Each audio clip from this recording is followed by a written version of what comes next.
হ্যাঁ কি পাইছি কি পাইছেন কি ওড়না ওড়না আন্দাজে এই যে আসলাম না আরে ওন্না পড়ে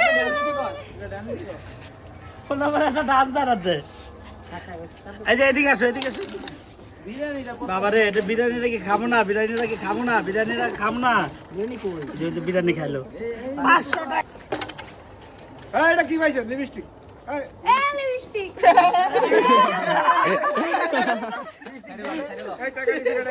আমি 500 পাইছি আমি কেবল পাইছি না না এই টাকা না ওইটাই লাল কি পাইছে কি পাইছে পাউডার টাকাটা করব দুজন দুই সাইডটা দে আরে ভিডিও কর ঠিক আছে পারবে দেখি